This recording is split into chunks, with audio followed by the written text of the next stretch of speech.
Hey, co-reporters, welcome back to my channel. I just listened to Renee Poche's um, exclusive, explosive interview with the Deepti and Natalie from the Out of the Pods podcast. And let me just say, I think that with enough people talking about this podcast episode, she can really put a dent in Netflix's Love is Blind, because the things that she said that she endured while filming that show are just shocking and disturbing. I am going to go through every single last one of her allegations with you guys, but I just want to warn you, there are allegations of violence, thankfully not against her personally, aggression, potential alcoholism, and emotional abuse, all sorts of things. So it's going to get dark real fast, just so you know. So, obviously, she and Carter were cut from the final season edit of the show. And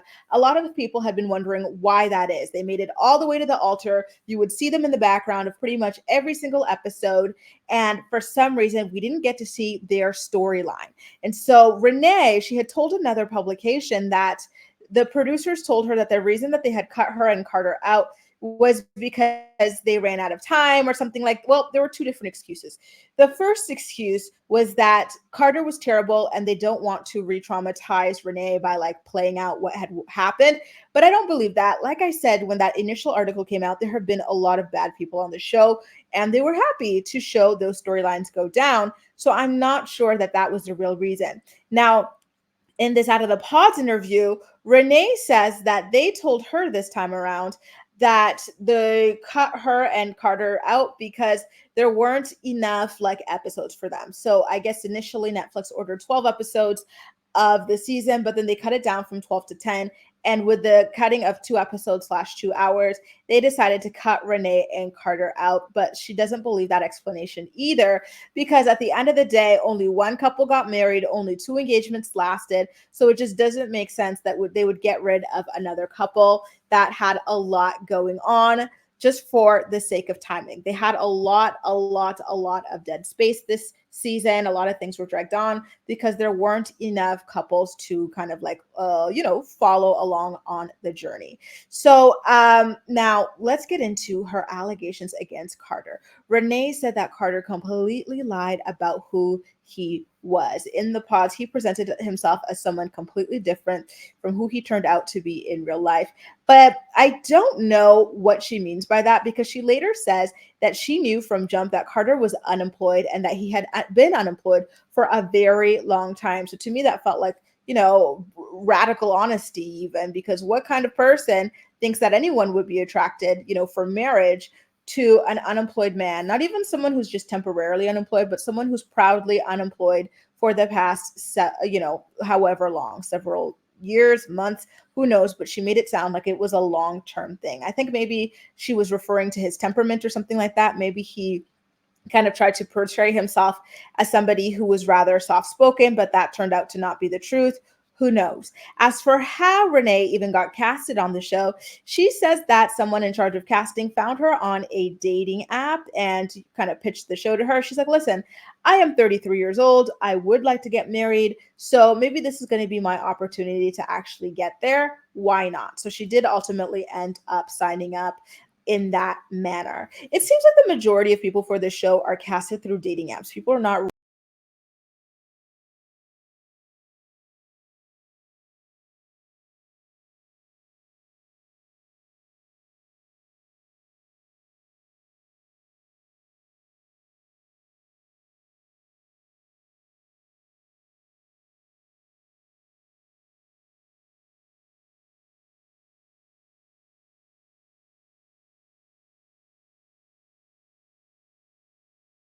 seems like the majority of people were cast on this show through dating apps, which I do think is a very interesting kind of tactic. That way you're kind of seeking people out versus having people, who potentially are fame seekers or whatever coming towards you, although they still run into fame seekers, of course, but I think it's a less risky sort of a thing.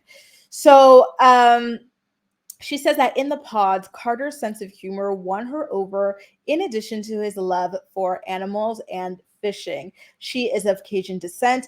When she said that, I was like, okay, now it makes more sense because her name is just so French. Or, her first name and her last name, Renee, meaning reborn, and then Poche, meaning pocket. I'm like, oh, look at you. Now it makes sense, my reborn pocket. So, she says that things with Carter took a dark turn for the worse when he got aggressive with cameramen. Because in Mexico, you know how they always do those hot and heavy, like shower scenes, making out like they're going to be boning in the shower? Apparently, those are not spontaneous. Color me naive, but I always thought they were rather spontaneous clips that they caught. But no, production kind of like almost pressures people into shooting those. And Renee says that they had asked, she wasn't really feeling it. I don't think he was really feeling it, and then they kind of were being pushy. And so Carter got really explosive. He said, "We don't want to film it. Okay, leave us alone. You want to fight me?" He really threatened to fight the cameraman. And so she kind of got scared of that. She's like, whoa, why is he resorting to violence? Like very weird. And then, like, later when he was discussing it in private, he told her that he did it to protect her from the cameraman, which, all right. Like, she did say that she was about to film something like actual that she didn't want to out of duress. And so I think although Carter's response is rather, extreme there, I think that what's even worse is the camera people asking them to get naked and shoot like what is basically soft core corn, against their will, kind of trying to coerce them into that. I do think that that is something that needs to be kind of looked into a little bit more as well, in regards to how do they handle those sorts of things. Like, now I'm starting to wonder, whenever you see these people under the covers mooning like they're hunching or something, is that also directed? They're like, okay, dry hump under the covers or something, so we know you guys have an ex life. Like, I'm getting weirded out here, to be honest with you. There was another kind of showdown with the crew, Renee says, and the second time happened to be when they were at a cast party in Mexico, and Carter was dipping, which I think, correct me if I'm wrong, is this when they like chew tobacco or something like that? Then they need to spit it out somewhere. I'm not involved in anything tobacco, smoking, whatever. I don't do any of it, so I'm not sure. So he was doing that, and he needed somewhere to spit out his stuff, and there was a production member who happened to be a woman, and she had a water bottle that she was drinking out of, and he asked, and she had half finished it, and so he asked her if he could spit in his like tobacco stuff in it. She's like, no, I'm drinking this, like, no. And so he got enraged and got really aggressive with her as well, to the point where she kicked them out. She's like, whoa, whoa, whoa, Carter, you need to go. This is unacceptable. You're being way too aggressive. Get the hell out of here. And so to me, that's really alarming. Like the first one, I can explain away to myself, like, especially if I were in Renee's position. Oh, yeah, maybe he is telling the truth. Maybe he was protecting me against filming myself nude, dry humping in a shower, or should I say wet humping with all the water, against my will. But now this time he's getting aggressive with a female member of production because she would not give him the water bottle she was drinking out of so he can spit his stuff in. Like, why doesn't he use his own thing then, if it's not that big of a deal to use something to not be finished your drink before some garbage goes in it, right? Because she said that he had his own cup. It's just he didn't want to use his own because he was still drinking his thing. So I guess it's more important for him to be drinking than anybody else. Very weird, very selfish, and just the aggression against women, red flag. I always say it. Anytime a man is aggressive towards another woman, I run in the opposite direction. So, for example, I was saying this when Izzy was getting aggressive with Johnny. I'm like, Stacey, don't stand by that man. Like, next it's going to be you. GTFO, absolutely not. Never, ever, ever stick around for that. So now, Renee says that things continue to escalate to a point where she was scared of him. And she told production, I don't want to be left alone with this man. I don't know what he's capable of. He's like 6'3", 300 pounds. He's huge. He's got a serious anger problem. And I think he's got a drinking problem. Don't leave me alone with him. I will continue to film only on camera with him, but like, I'm not going back to the apartment with him or anything like that. And to me, the fact that they had her continue filming, despite the fact that she felt that way, a genuine fear for her safety and life from someone who's like, oh, at least a foot taller than her, is crazy. Especially when you consider the fact that at the end, they don't even use her footage. So they had her go through all of that for nothing. And then they can't even tell her the truth of why it is that they cut her story out. Like, they are just punching her from all directions there, and it's really, really disgusting, to be honest with you. She asked to stop filming. They would not let her stop filming. She had to go all the way through to the altar, which to me is just disturbing AF. And this goes in line with the actual assault lawsuit that they are currently facing from another contestant from the same season, I believe, and her name is Tram. Um, she's saying that she felt really, really, really disturbed by her partner. She felt uncomfortable. She wanted to leave the experiment, the show, for her own safety. They refused, and guess what happened? She's claiming that that person S8 her, and now look. So it's just very disturbing to see how little regard they have for the health, safety, physical, mental, emotional, actual well-being of their participants. Very disturbing. So now Natalie, who is obviously a host of Out of the Pods, who is engaged to Shane in, I want to say, season 3. She starts talking about her own toxic relationship with Shane and how he would always go into sudden bursts of anger and then, like, apologize and then, like, blame it on his past or his upbringing or his trauma or whatever. And she was talking about how that would make her scared, but then for some reason she would always be trying to fix things and, like, reason with herself, believe his stories about it, like, not being the real him and whatnot. Like, um, kind of like what Carter was doing to Renee. He would, like, freak out like this and then tell her, no, like, this is not me. I'm at my rock bottom. I'm so stressed by this entire experiment and everything. Like, I just, I'm not myself. So, this will be better and different when we are outside of these pods, which obviously had her kind of like hoping for better days and whatnot, which unfortunately never came. So let's get into him being unemployed and broke. Okay. She says that Carter hadn't had a job for a long time. And when he talked about filming being difficult and whatnot, she's like, why? Is it because you haven't had a job and you haven't had a schedule to adhere to for like ages? Like, which is good shade, but at the same time, it's like, sis, you're a doctor. You were a doctor of veterinary medicine.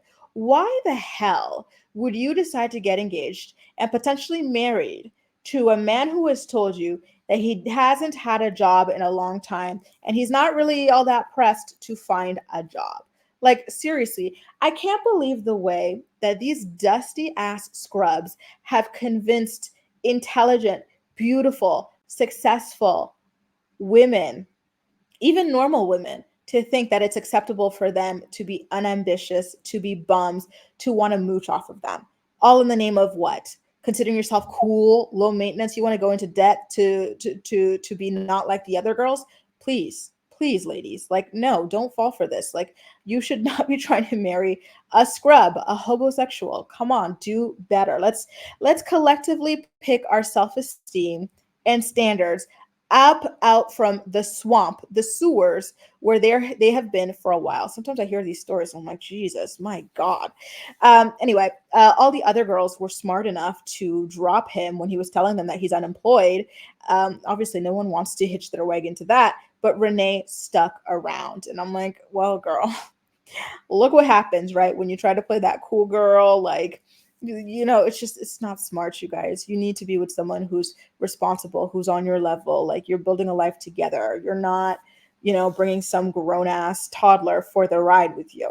So she says that their deal was, after getting engaged and before getting married, he had to get a job. But he wasn't really looking for jobs. He was just drinking all the minibar alcohol. And I'm like, oh, this is she kind of trying to, like, low key tell us that this man has an alcohol problem? Because that is another glaring red flag. How did a professionally unemployed man with a potential alcohol problem, who seems to have an anger problem as well and is quick to threaten violence on men and women alike, how does he slip through casting? How? I thought they do background checks on people. I thought they do mental health evaluations on people. How did he fall through the cracks? It's not just one thing that's plaguing him, it is a series of things that is plaguing him, red flags and problems. Yet he was cast for this show for shotgun marriages. What is happening with casting? So, in addition to just drinking all of the booze in the hotel, allegedly, she says that he was also constantly out partying and fishing instead of looking for a job. And so, she knew she couldn't marry him. I'm like, thank God. But listen, why would you get engaged? But anyway, too late. Hindsight is 2020. Just I'm happy that she is in a better place. She's married to somebody now. Hopefully, this husband of hers has a job. But I digress. So another red flag for her was the way in which Carter freaked out at the airport when an airport worker told him to wear a mask. That happened to me once. I don't remember where we were. I think we were in Slovenia with an ex of mine, and we were at a convenience store, and this was like 2021, like um, right right in the middle of the pandemic. And um, he was told, and he knew, we all knew that you wear masks everywhere you go, but he wanted to be a rebel. And he went into this like convenience gas station store. We were on a road trip, so we went in there. Um, and they were like, wear a mask. And he caused such a huge scene. And I was like, oh my God, I'm so freaking embarrassed. Major ick unlocked. Because how stupid. Like, you know what the rules are. You know why we have these rules. Just put your stupid mask on and keep it moving. You're not a politician. Leave it to the politicians to debate this stuff. You know what I mean? So that was something that freaked her out, that he would like just act like that in public. And I understand that completely. It's super embarrassing. So after all of these couples did their like romantic Mexican getaways, they were allowed to have access to their phones. And curiously enough, unemployed Carter's phone would not work. And it turned out that the reason that his phone was not working was because, you guessed it, he didn't have the money to pay the bill. It wasn't paid. And I'm just laughing at this photo of the two of them because, first of all, he looks like Gio from 90 Day Fiance. Second of all, it just reminded me of how disgusted she looked by this man all episode. She looked physically repulsed to be seated next to him the entire episode. So he had no money to pay for it, obviously, seeing as he has no employment. But I wonder who pays his bill out in the wild. Did he find another woman to pay his bills until he got on the show? What is it? Because, like I said, women these days, they will pay a man's bills just to say they're not like the other girls. They ain't no gold digger. I'm going to pay your broke ass bills because I'm not a gold digger. um, Lord. So he's like, oh crap, my phone is not working. So he freaks out, gets all angry, like it's anybody else's fault that he doesn't pay the bill. And guess who this grown ass 300-pound 30-something-year-old man asks to pay his phone bill for him? None other than James Milton, this young 24-year-old. The shame, the embarrassment. You don't even know this man, and he's so much younger than you, like a decade younger than you, and you are asking him to pay your phone bill because you can't be bothered to get a job and pay your own bills. Yet you are on a show looking for a wife. You are a whole ass loser.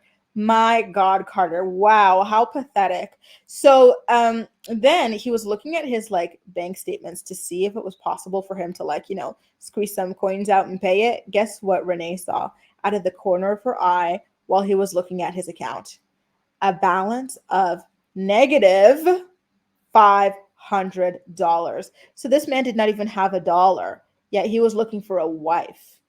What does he bring to the table? What does he have to offer? Like, what? Oh my God. Like, do they not look at your bank statements when they cast you for these shows? I really think that they should. That is a very, very important thing for marriage. Like, financial stability is paramount. Then he kept telling her, oh, like, let's just get married. Let's get married. He kept trying to pressure her to get married basically as quickly as possible, even in Mexico. And it's like, yeah, of course he's trying to pressure you. You're a doctor, and he is an unemployed homosexual who's going to be living off your ass if you're stupid enough to marry him, right?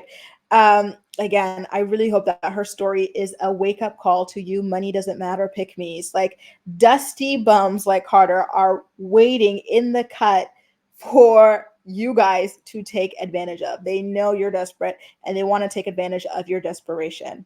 So speaking of dusties, you know what he told Renee? Apparently he told her that he claimed to have no job because he was scared that women were going to use him for his money. One thing about broke men is they love fearing gold diggers. They've got nothing. They don't even have a shovel. But they are so terrified of gold diggers using them for money, for the negative $500 he has in his bank account. Like, I laughed so hard when I heard that. My God. And mind you, she says that they never even actually got to do any production funded activities because sorry, anything outside of production funded activities because he couldn't afford to. And she was not going to foot the bill. She's like, I will do 50-50 on things, but I am not going to single handedly foot the bill on a damn thing. So, because of that, Carter over here looking for a wife was not able to participate in anything that was not paid for by production. Embarrassing. Oh my God. She does also say that there was a time where he kind of like tricked her into dining and dashing. They went to a restaurant, and I guess he got up to act like he was going to the register to pay, then told her to, like, let's leave, it's good. And it turned out that he had not paid for it. So now, outside of the violence and whatnot, this man is committing crimes. Dining and dashing is a crime. Is that not theft? Like, what is going on, production? This is crazy. And so now we get into the verbal abuse, right? So Renee recounts times where Carter allegedly called her a trashy thought, that she told her she was not good enough for him. I'm like, what? You are not good enough for anybody, Carter. What? And she also told her that he basically did her a favor by picking her because no one else wanted her, which is I insane because to me Renee is so beautiful. We know she's intelligent. She's, a vet for Christ's sake, and she seems so funny, bubbly, and warm, and she's got a job. But Carter, what does he bring to the table but tobacco to spit in your cup, violence allegedly, anger problems, alcohol problems, unemployment, and negative $500? Like, what the audacity? So he was saying these sorts of things because he knew at that point that she was not going to marry him. So he just wanted to beat her down as much as possible, it seemed like. Now, when we get into another claim made by her, which is that he had brought another woman to their apartment, she explains the details. So apparently, what went down is she was out probably working something he knows nothing about. And he brings a woman to the apartment, and then he's showing her around, like, the common areas, like the pool and stuff, the rooftop pool. And guess who was there while he's showing her around? Izzy and Stacy, and they were filming. And I'm like, how did this get cut? This would have been so wild.